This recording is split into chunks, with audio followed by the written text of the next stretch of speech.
所嘅社區營運助理 Charlie。事不宜遲，我哋而家有請思匯政策研究所嘅主席歐陽杞浚先生為我哋致歡迎辭，有請 Ascendal。好，我講一講先。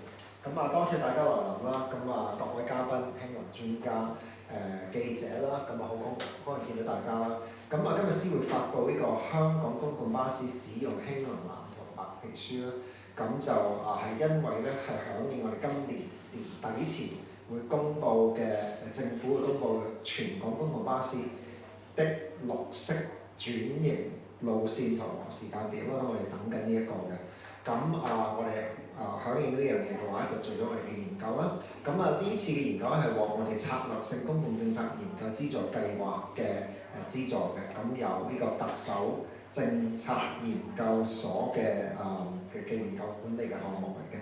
咁我哋公共交通營辦商咧，其實就每日就載客量就好高啦。咁其實咧巴士總體嚟講咧，就係1/3嘅。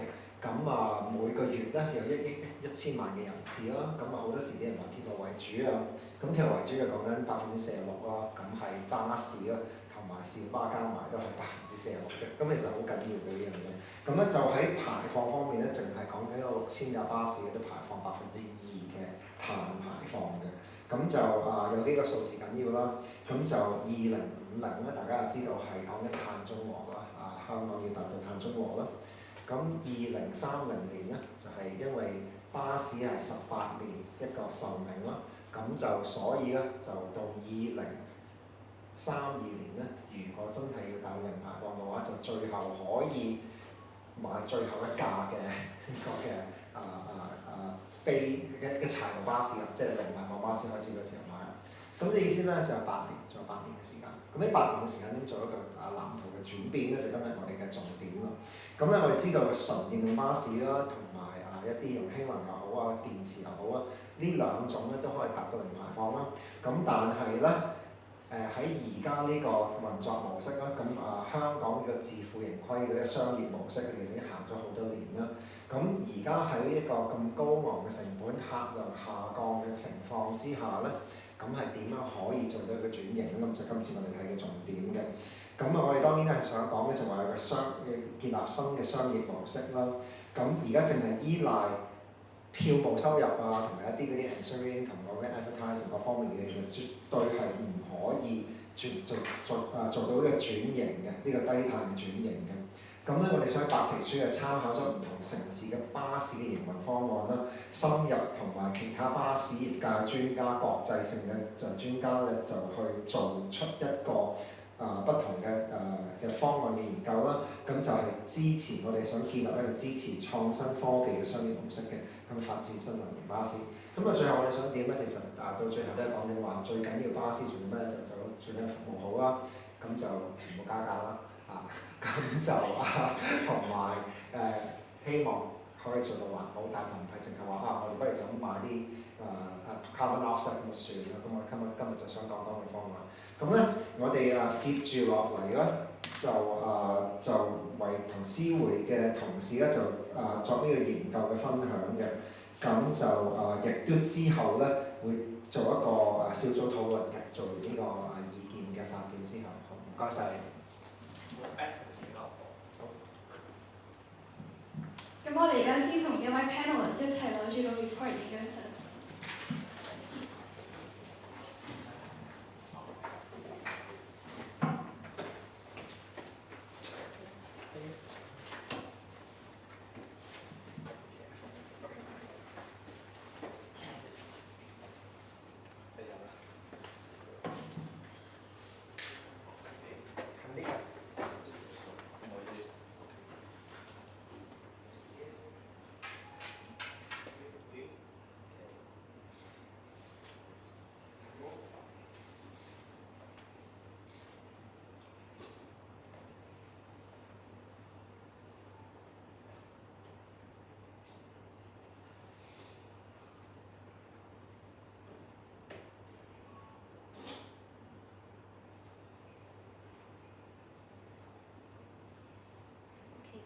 我大概有幾個柱咧？拎個頭過嚟，係啦，1、2、3、1、2、3。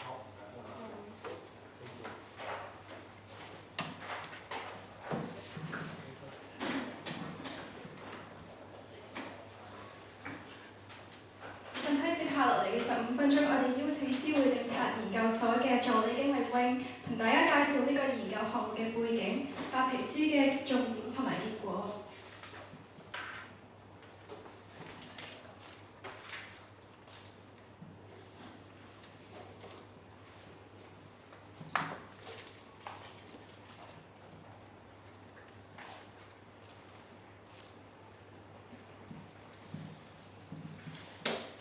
好，咁唔該晒 Charlie。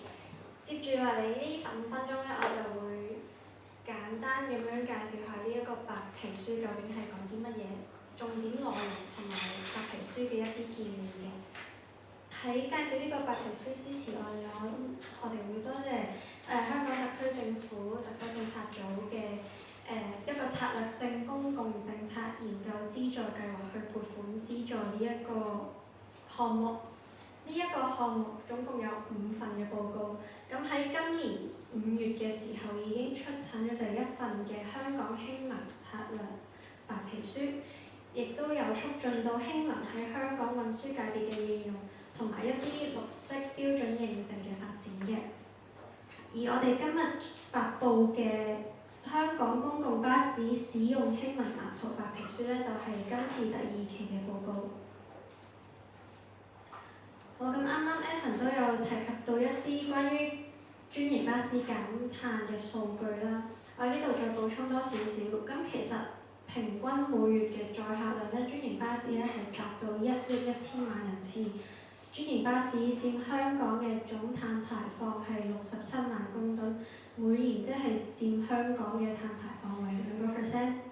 咁為咗應對全球減緩氣候變化嘅呢一個大趨勢，專營巴士自己喺2022年訂立咗自己嘅零排放目標，就例如係九巴訂立咗達至2040年零排放嘅車隊，以及係城巴喺2045年達到零排放嘅車隊等等。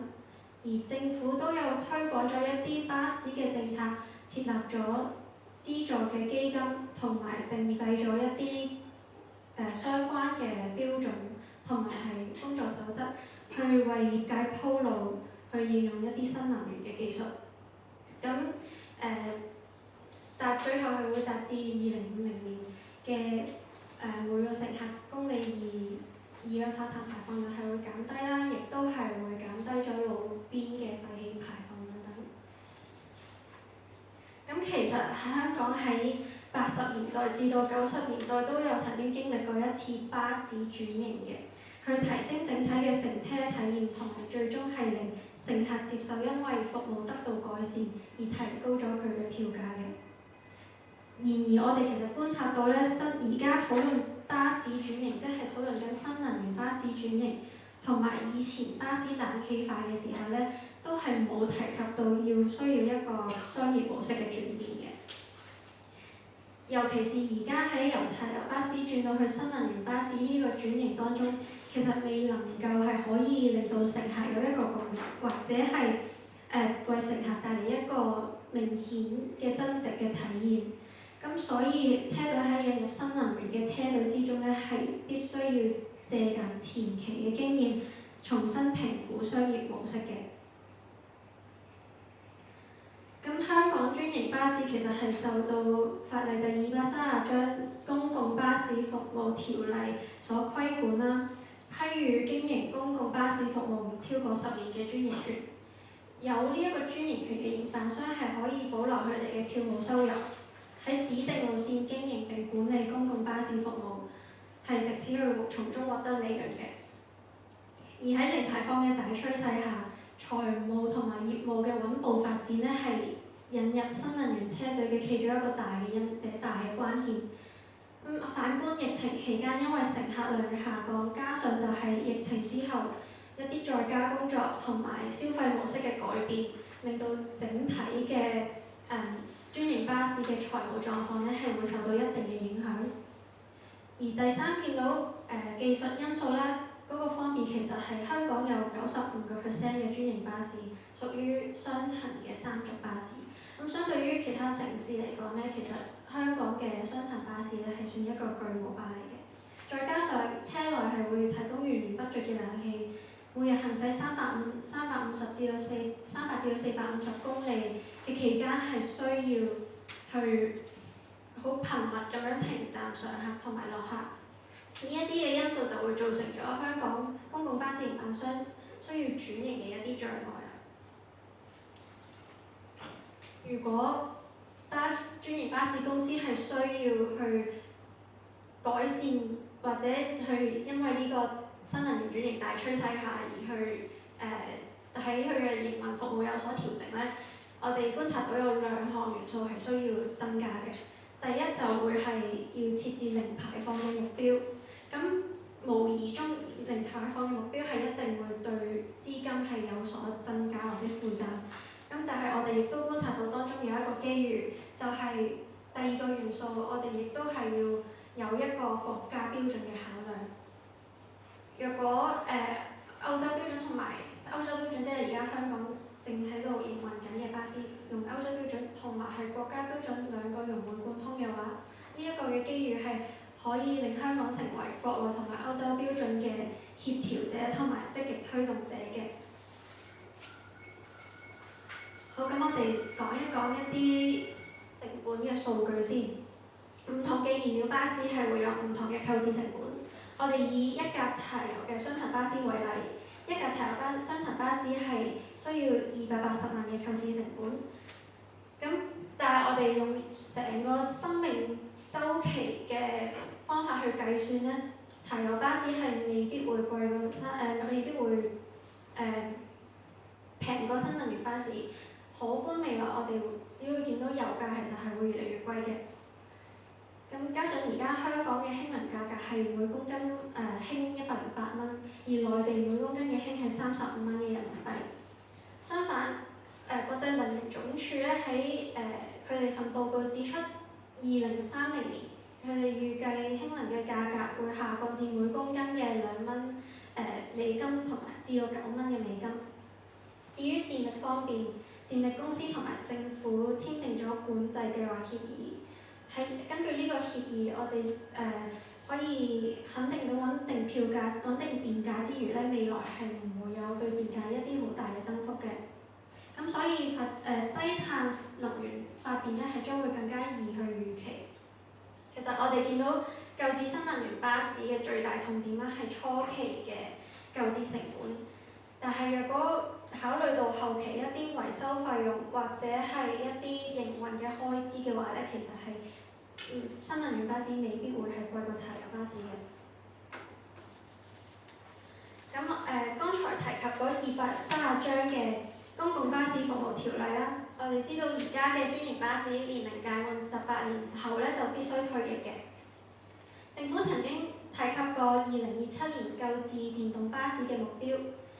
如果冇呢一個目標，一切如常嘅情況底下，而巴士公司係可以以新能源巴士1換1嘅方式去取代柴油巴士嘅話咧，咁由而家至到2027年，呢啲專營巴士公司係需要更換250架嘅柴油巴士去到做新能源巴士嘅，因為呢250架巴士退役而新增嘅額外購置成本咧，我哋設定咗4個唔同嘅情景。分別係呢250架全部都係氫能巴士，或者250架全部都係電動巴士，或者用一個3:7嘅比例嘅話咧，咁成個購置成本就會係介乎於7億至到13億之間嘅。咁我哋繼續以呢250架額外因為巴士年齡達到期限而退役嘅250架為例子啦。若果我哋考慮成個生命週期嘅成本，即係包括埋燃油、包括埋維修等等咧，其實係會見到佢未必一定係會貴過剛才提到嗰7至13億嘅柴油巴士嘅。我哋可以睇下呢度唔同嘅方案，呢度唔同嘅情景。最下邊嗰一個係採用咗3成嘅氫能、7成嘅電動巴士轉型方案啦。咁其實佢都係介乎1至10億之間嘅啫，咁就其實會好視乎於氫能嘅燃料價格係幾多嘅。咁為咗支持新能源轉型，倫敦同埋新加坡其實都改變咗佢哋嘅巴士商業模式㗎啦。倫敦同埋新加坡嘅右軚雙層巴士營運嘅經驗咧，其實同香港好相似嘅。倫敦會比較着重創新科技，新加坡會更加着重一啲競爭嘅同埋合作。咁呢兩個優勢咧都可以令到技術進步，同埋令到提升品質更加靈活。反而咧喺香港咧，我哋仲好依賴用商業原則去運作。咁呢一個商業模式咧，就未能夠足以可以支持巴士車隊全面咁樣去低碳轉型㗎啦。咁呢個項目亦都有深入比較其他城市，除咗倫敦同埋新加坡之外嘅一啲巴士商業模式，同埋係成本結構嘅比較，去為香港未來嘅新能源轉型嘅商業模式又作一個參考。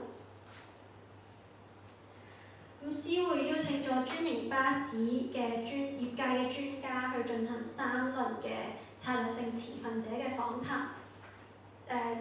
對於佢哋對落實零排放巴士車隊，佢哋提出咗5個嘅關鍵要求。第一就係達成零排放目標嘅呢個要求。業界反映其實新能源巴士轉去柴油巴士更換至新能源巴士呢個更換比率咧係冇可能達到1:1嘅，只會係1架柴油巴士轉去0.8或者0.9嘅呢一個比率嘅。咁所以喺車隊管理同埋規劃方面係要更加謹慎。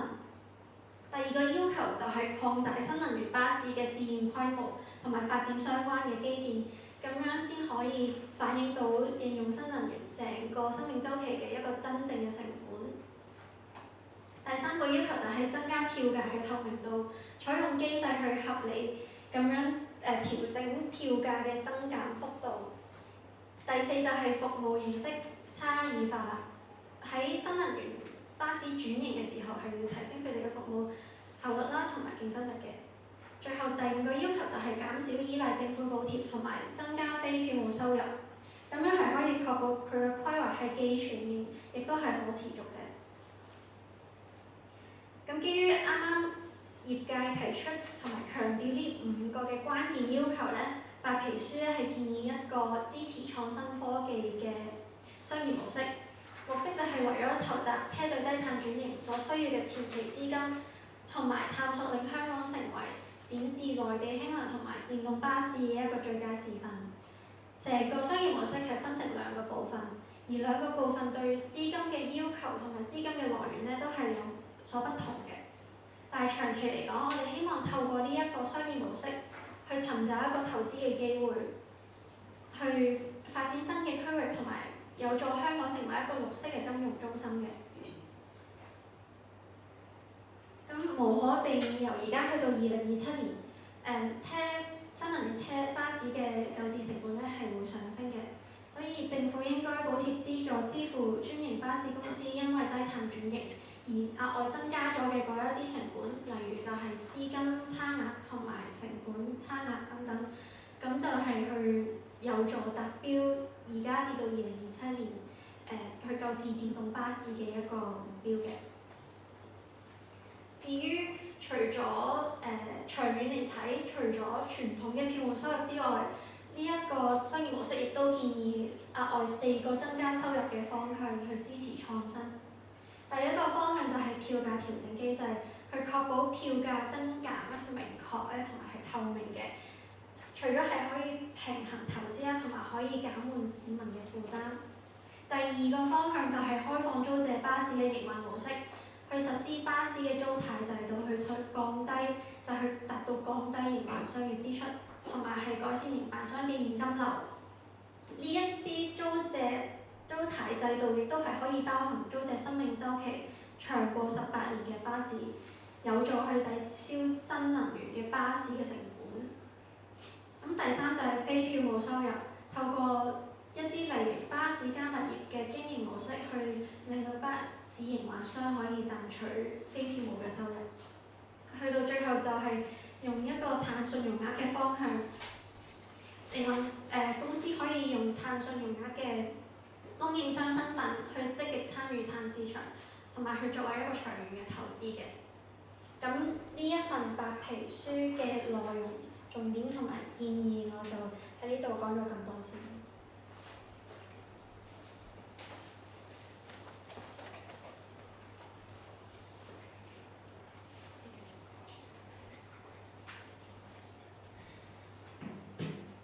咁白皮書介紹就去到咁多啦。咁相信大家對香港以至世界各地嘅巴士營運模式有一定嘅認識。咁接下落嚟嘅座談會將會以英文嚟進行。Next up, may we please invite the following panelists to the stage: Mr. Timothy Lau, District Councillor; Mr. Alok Jain, CEO and Managing Director, Transconsult Ltd; Mr. Adam Leishman, Executive Chairman and Founder, Ascendal Group; Mr. Evan Owen, Chairman, Civil Exchange; and today's moderator, Mr. Lawrence Yu, Executive Director, Civil Exchange. The topic of the day will be building a hydrogen future for Hong Kong's public buses, challenges, opportunities, and collaboration.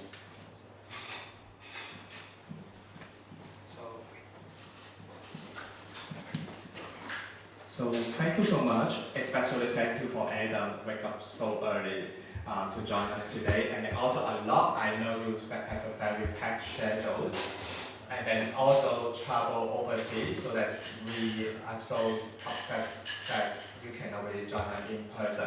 But actually today the panel is really special because it's able to really well represent different perspectives. Adam can really provide a perspective from a bus operator, business owner. Alok can be really represent a bus operator consultant perspective. How can Hong Kong enhance our business model? And then Timothy is a district councillor, so that he can really represent the public. And then Mr. Evan Owen, our chairman, he can really share the idea from the think tank perspective to provide some thought leadership of Hong Kong bus centralized system. So maybe let me start the first question for Timothy.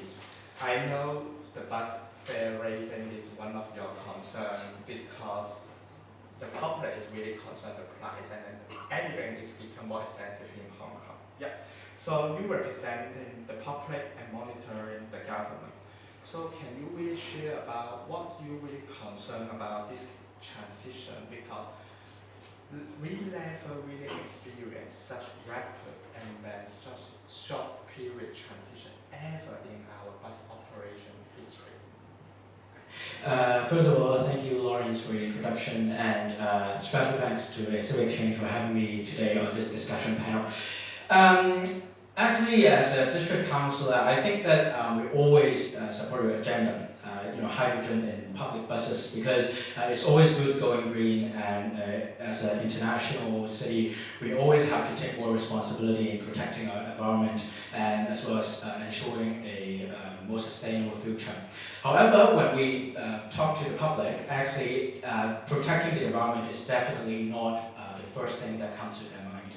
As you have said, the public mainly concerns about the bus fare and also the quality of services provided by the bus companies. And take for example now, the bus services is actually not that good. It's quite bad actually, especially on the Hong Kong Island side, because as we can see, buses don't come on time, and when you miss a bus, you have to wait for half an hour for another one, and they keep asking for more money by raising the bus fare. And people are actually trying to seek out different transportation options, which forms a vicious cycle that makes the bus company less profitable, and which enhance another raise of bus fare in the future. And it's really an immediate issue that we should solve. And as I observed, even legislative councillors, for example, Chen Hao-fung, actually proposed that the CEO of a certain bus company should step down because he fails to deal with this problem and dilemma.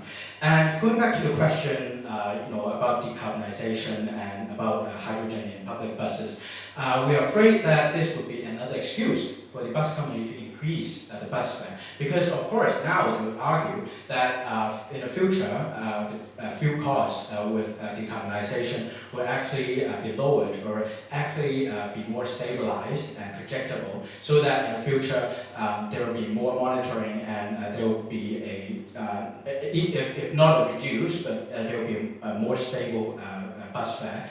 However, when we look into the initial costs, the upfront costs that has to be put forth possibly by the bus companies or by government subsidies, we can see that there's a huge chunk of investment needed.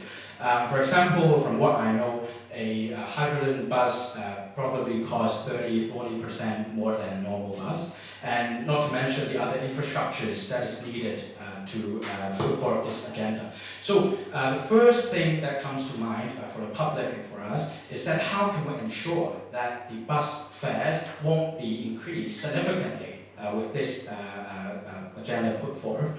And the question I'm going to pose today is that is there another means for the bus companies to have their income revenue streams widened?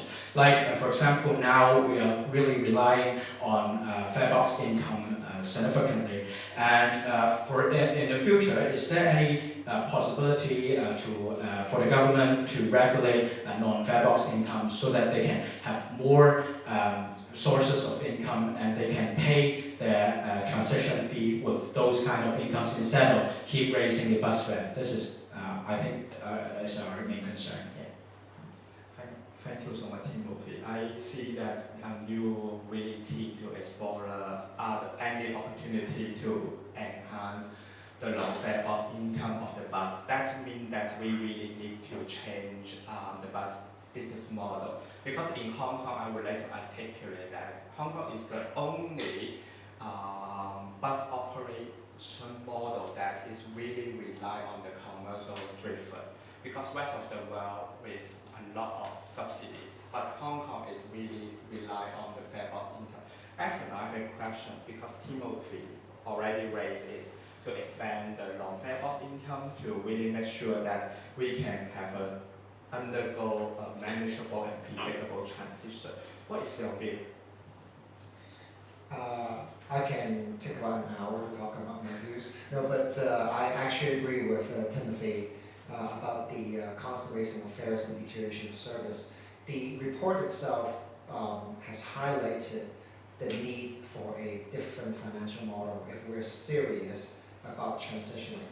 But I would say that even without this energy transitioning, this model is already broken because of the fact that the service has been deteriorating, patronage has been deteriorating due to expansion of railway network and the mismanagement of actually building up a transportation network. Now, the report itself goes straight into the problem of discussing the funding gap, and therefore a change is needed. It either can be done by subsidy, by expansion of non-fare box, or fare box, right, which we talked about. There's one thing that I've been advocating since my days at KMB. I was in there's 2009 to 2016, and I left the company for 8 years, and very few things have changed, right? But one thing that I'll advocate, I'm sure that Alec and Adam will talk about it, my contemporaries also at the time. When I was there, I advocated for network reorganization and expansion, which is what I think district councils want, right? Enhancement of service to profitable routes, right? Non-fare box revenue, I don't think district councils are against it, right? You want better service. The problem with buses is that if they don't have enough patronage, they have to cut service, right? The service frequency will be reduced. When the frequency is reduced, the attractiveness of the services will decline, right? And then as it declines, there will be even fewer patronage, right? And then you raise your fares. That's the vicious cycle that you're talking about. To change that, the only way to do it in a sustainable manner to run commercial operations is to make sure that the cross-subsidization of the network that's profitable is actually growing as opposed to the loss-making part of it, right? To do that, you need to have expansion of the network. Now, to have railways growing at the expense of buses is actually the only unique Hong Kong thing, other than Hong Kong assuming a commercial model, right? So the lack of development of buses as a network itself is a problem. The lack of thinking around expansion of non-fare box revenue, and the fact that there is no responsibility taken by the government to regulate in such a way that allows for sustainable commercial operations itself is itself a major issue for what we're seeing today. Thank you. And then Adam, your terms, because I know you have business all over the world, you're really familiar with different country contexts. So in your experience, because Evan also highlighted the network expansion and then also non-fare box income. So how do you think these both components can help you to really make your business really able to undergo the transition? We cannot hear you. Wait, maybe we need to.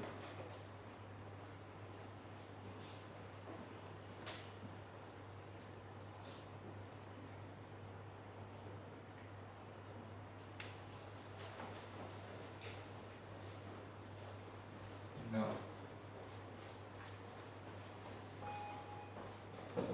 Sorry, some technical issue. Just give me a second.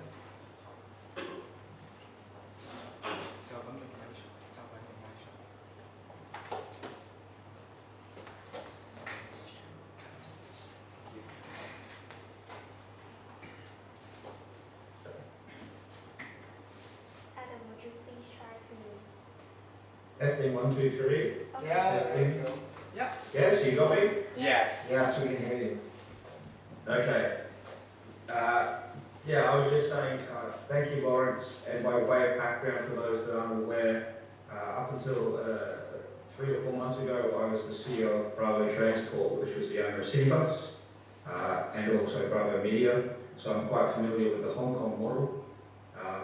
But I've also had experience running buses in London, under contract to Transport for London, and also Singapore when they reformed their system in 2016, and also Australia, the US, and parts of South America. So I've got a bit of an idea of different models around the world, and I think Lawrence touched on it in his talk just a moment ago, that Hong Kong is quite unique in that it's a fully commercial model.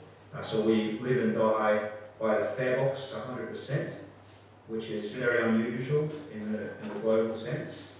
And I would make the point, it's supported in Hong Kong partly because of this incredible legacy in Hong Kong that 90% of the people use public transport to move around Hong Kong, which is quite incredible, which has enabled a wonderful transport system, both bus and rail. However, to a certain extent, more recently, the golden goose has been strangled to a certain extent, and Evan touched on it with the expansion of the rail network, and of course remembering the rail network and that rail operation is heavily subsidised by property development and the special arrangements that are there in place, which I think are very innovative and very well leading. The rest of the world looks at the rail property model in Hong Kong with awe and a little bit of envy because it has enabled one of the best rail systems in the world. But as Evan pointed out, there at times has been a conflict between bus and rail, and so when bus has traditionally been very financially successful in Hong Kong, when I was part of the acquisition in 2020, taking over Citybus, and at the time you were first bus, we were inheriting some routes that where there had been recent rail expansion in the previous 5 years, there had been very little adjustment to the services, and we had lost substantial ridership. So the question as a commercial business is, what do you do about that? And then there becomes a little bit of a conflict between service levels, government objectives, and actually surviving as a business. And whilst every intention can be had to enhance services, have a wonderful, amazing service, you also need to look at the bottom line. And as a commercial business, it doesn't work if you're going to continually lose money. And so, in fact, Cinebus had lost money and has lost money consecutively for the last 6 years. And I think anyone in business will understand that's simply not sustainable.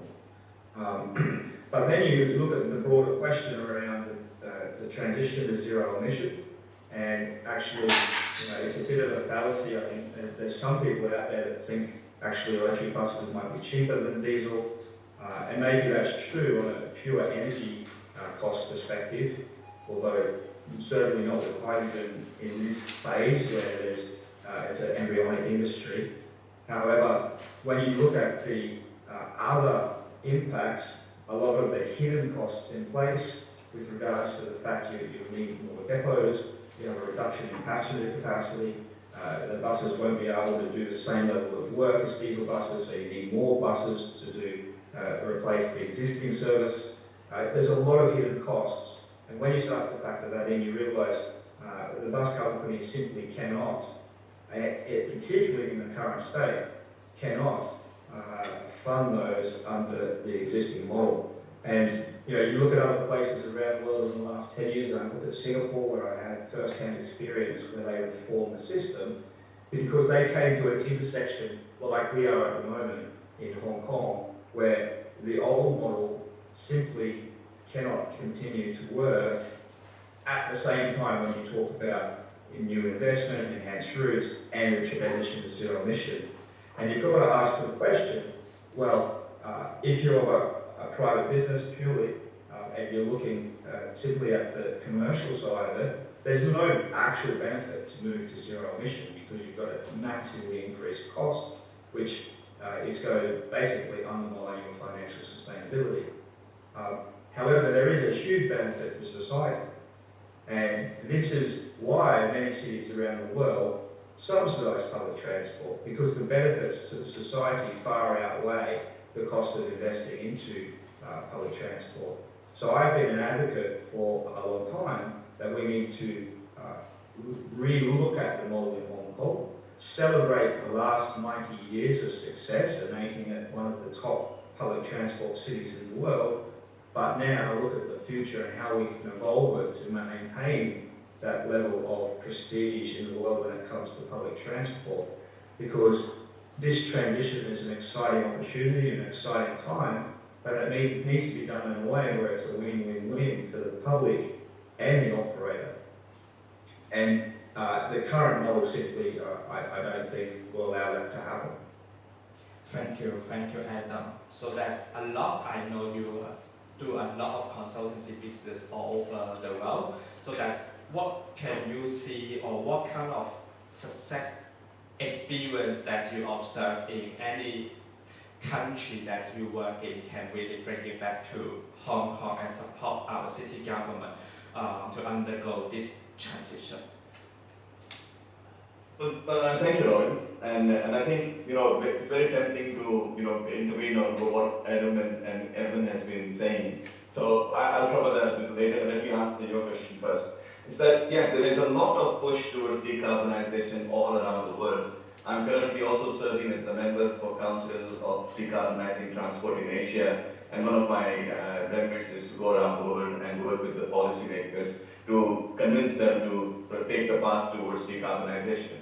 So there's a huge amount of work that's happening. China obviously is at the forefront, has taken a leadership role when it comes to transition away from fossil fuels into cleaner fuels on the public vehicles.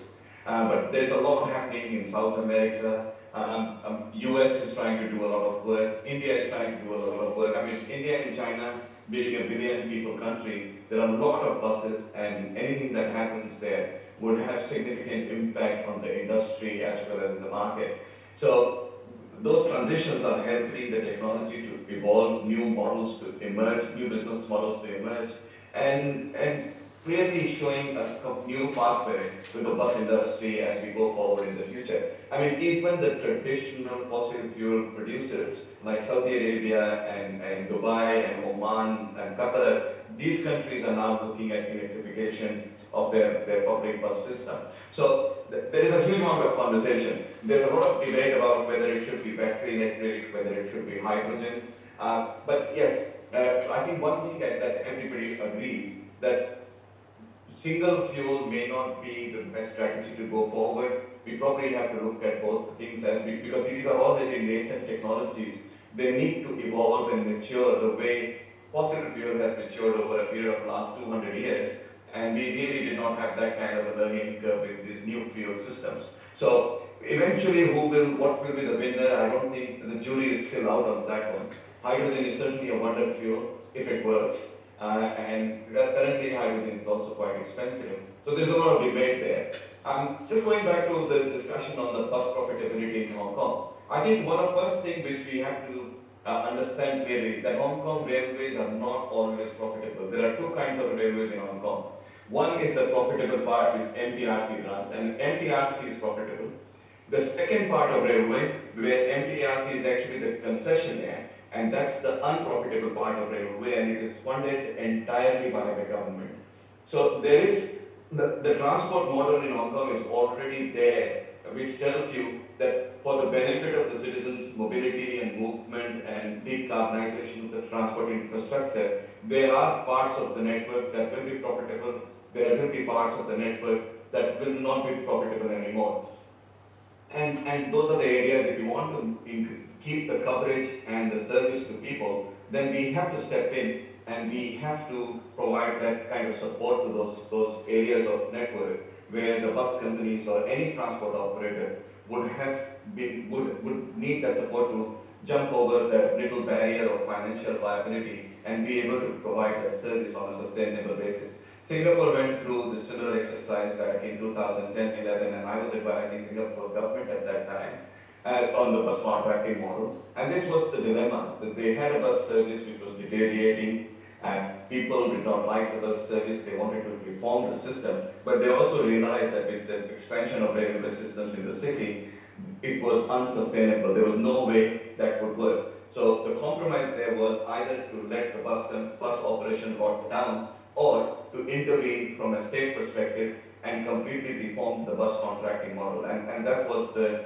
genesis of 2016, new contracts that were given out and new international players that came into cross-cost contracting model. So I think there is a lot of learning there for us to look at from when we are looking out from Hong Kong. There are no ideal scenarios. I mean, we can talk about buses having a rail property, similar to something as a rail property model, but then obviously that skews the market because buses don't have as much property as railway companies have. But buses, most of the depots that bus companies have, they're on short-term tenancies from the government. So you cannot technically develop those properties. They're not owned by the bus operators.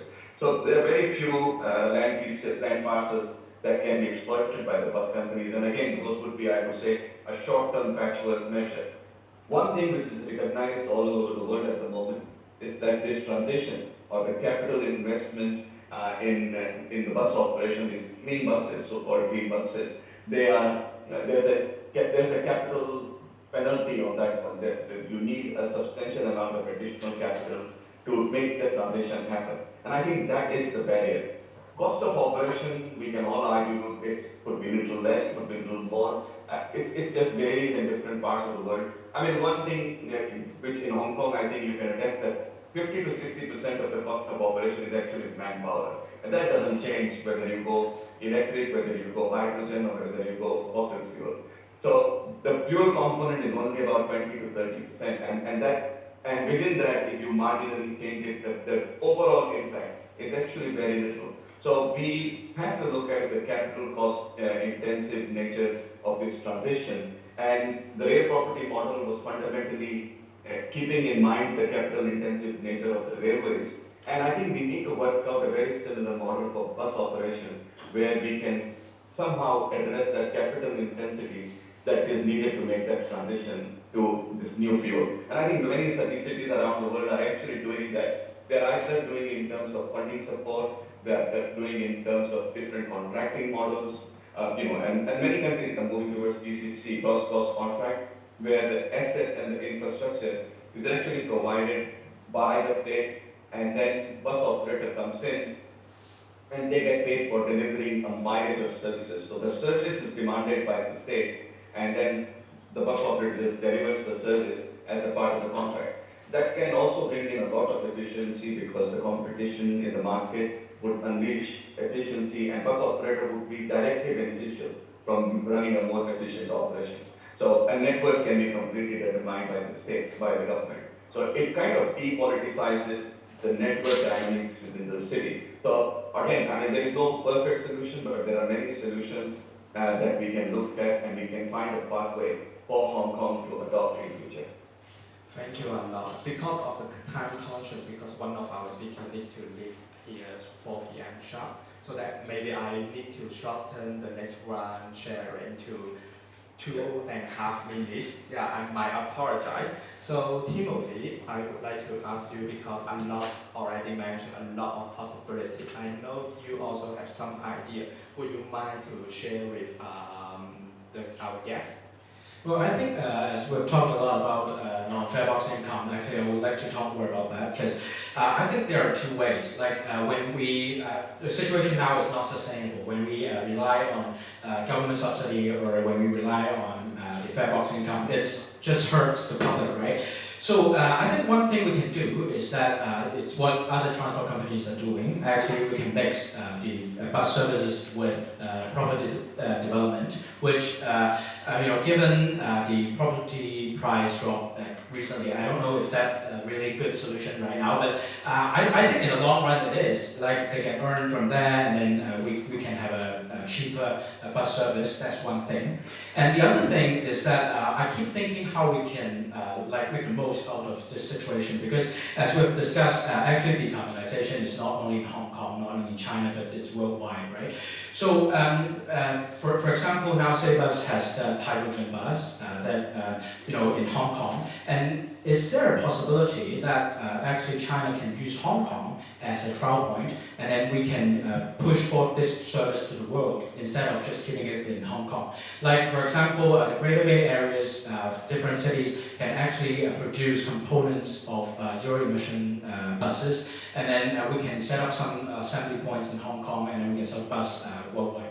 Is that a possibility that we can mix this with the idea of Industry 4.0, and we can make the most out of it, so that we can make sure that the price doesn't go up for the car fare, as well as we can have the sufficient amount of capital and investment for the transition period.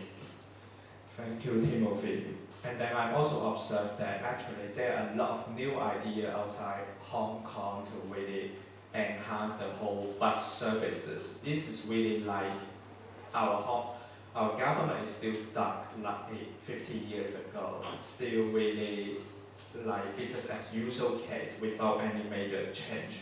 There definitely needs a big mindset shift. Effort, I know besides you are a bus expert, you also a corporate leader. You always mention we need to have some mindset shift, and then you can always provide some thought leadership. So what is the key lever to really enable the government to embrace this kind of new mindset change? If we sort of compare ourselves in a development trajectory as a city with Singapore in the last 20 years, when you jump in a taxi in Singapore and taxi drivers would say, wow, you're great, you came from Hong Kong and all that. Now you go to the same taxi, different drivers will tell you that, you're from Hong Kong, what's going on over there? What does it really has to do with? It has to do with our governance, right? Our governance is that we're ineffective, right? I think politically speaking, we're probably a little bit more unified, right? In terms of policy making, but now it's time to perform. That's the way I sort of look at it, right? The Singapore government has taken on a whole of government approach in everything it does.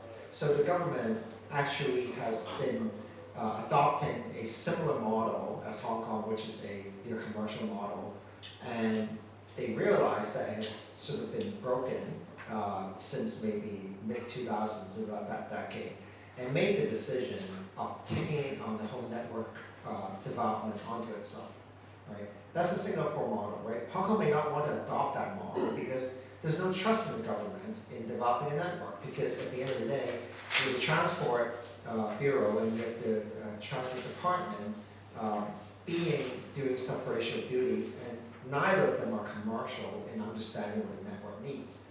And just stating that the railway is a backbone, and that Hong Kong is 90% transport city, is highly behind the fact that you actually have a broken commercial system.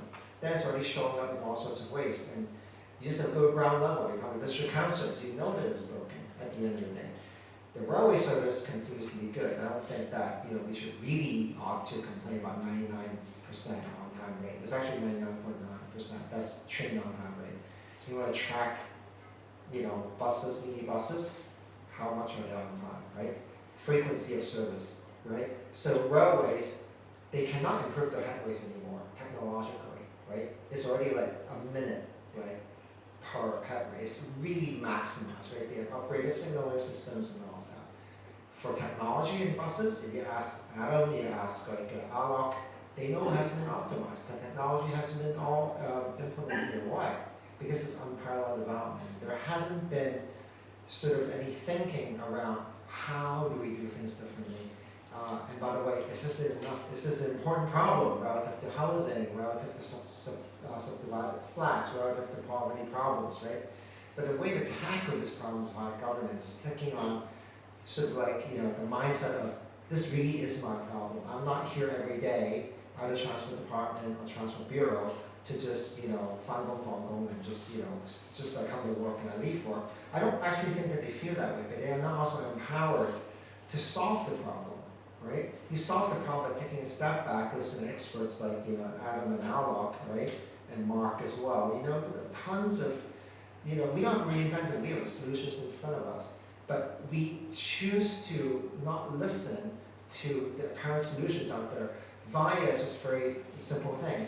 If there's one thing that I hope is that the government recognizes that it is a problem here, there's a funding gap here. The bus system without an energy transition is not going to sustain a commercial model that is viable anyway. We have to go solve the problem. If you make that commitment that we're going to solve that problem, alongside the district council saying, I want better bus service, right? Just go and solve that. That's already a big enough commitment. I want to see that on policy addressed. And we have that solves governance problems, right? And there's some accountability, KPIs set by maybe the public. Okay, report back, what have you done? Thank you, Actually, the whole government approach is super important because without the whole government approach, it's not really possible to deliver the first hydrogen bus in Hong Kong. And then also with the Hydrogen Cost Bureau working group, that is super important. But Adam, I know you experience the whole process. Actually, it is not an easy process, I know.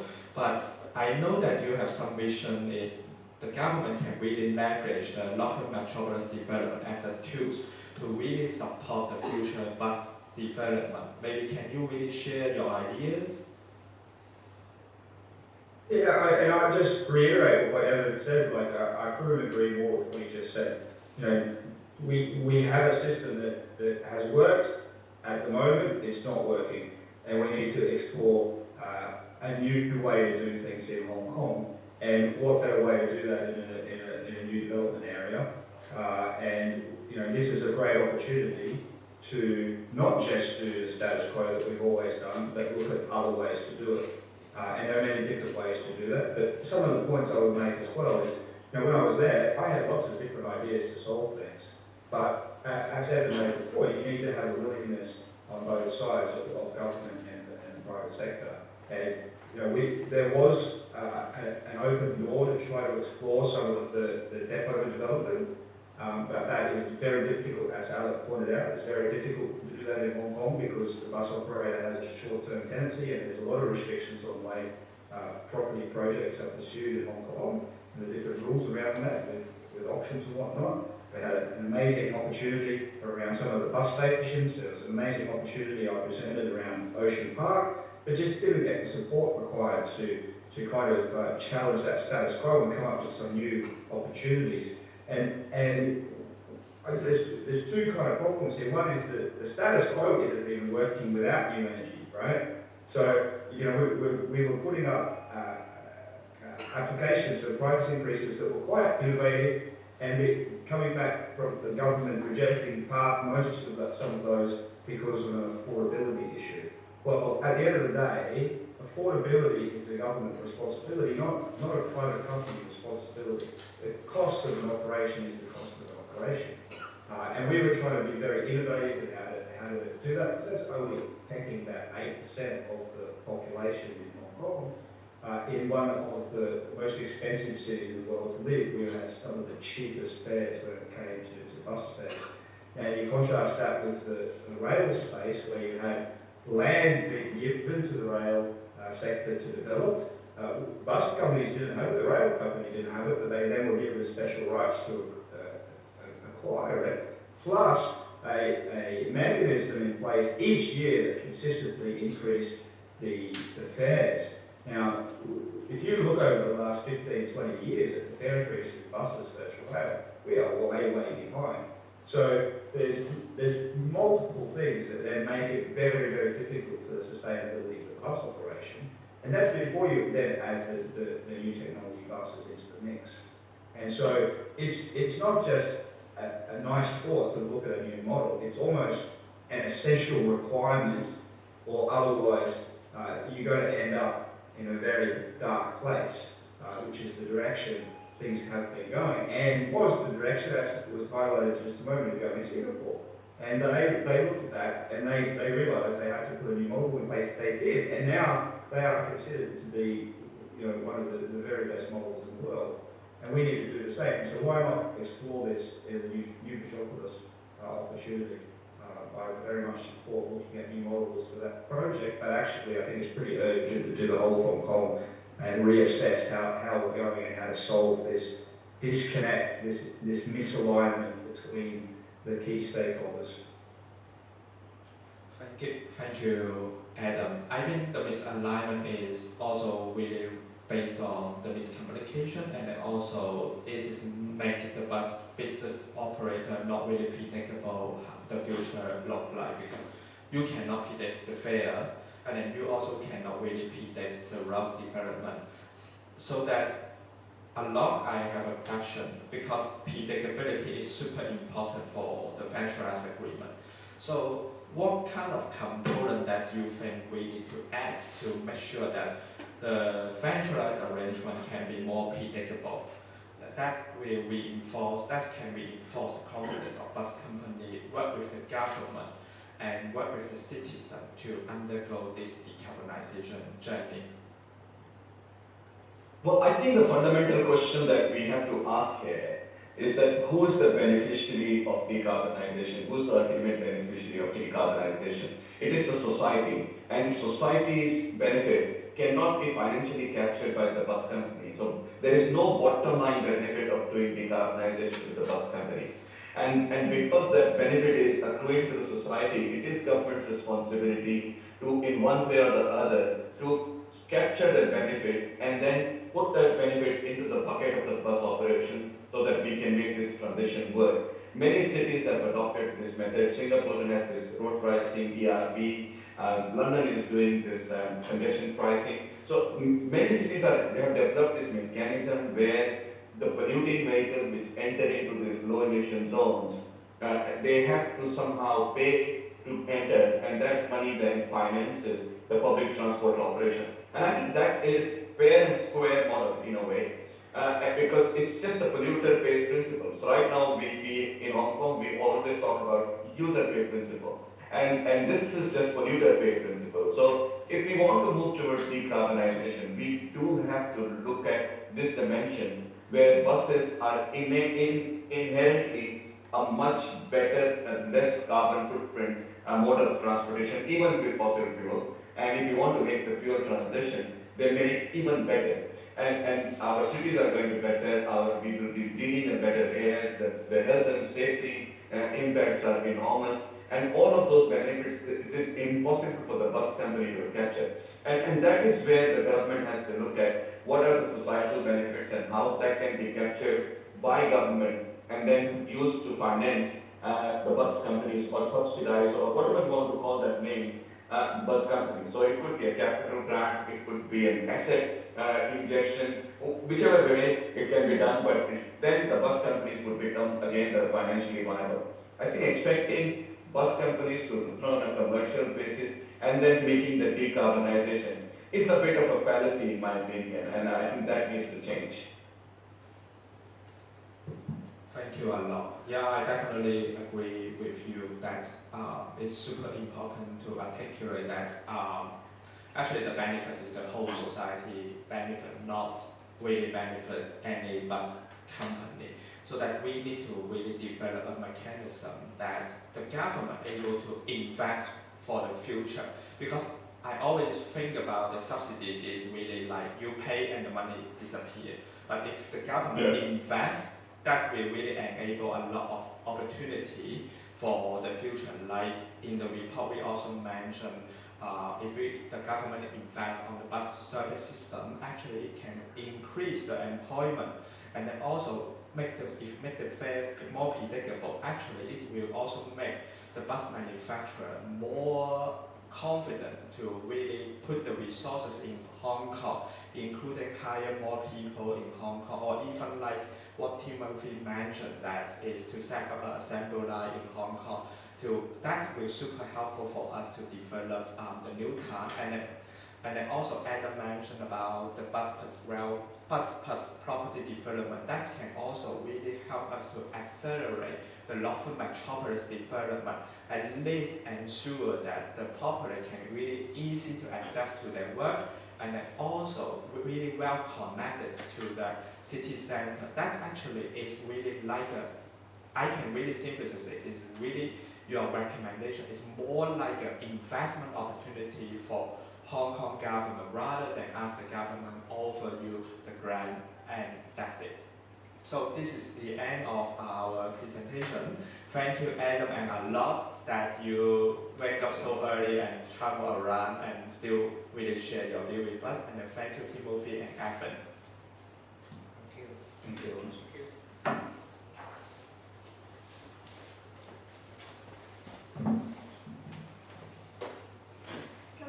非常精彩，亦都非常感謝今次座談會嘅嘉賓。Could we please have the panelists remain on the stage and also on the Zoom call for a Q&A session? Do you have any question?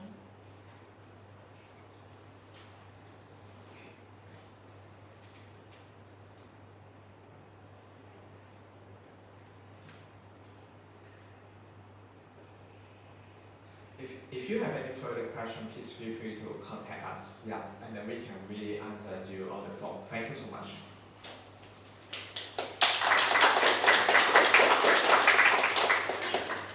咁嚟到今次發佈會嘅尾聲，咁代表思匯政策研究所，感謝各界對今次發佈會嘅鼎力支持，多謝大家嚟臨。Thank you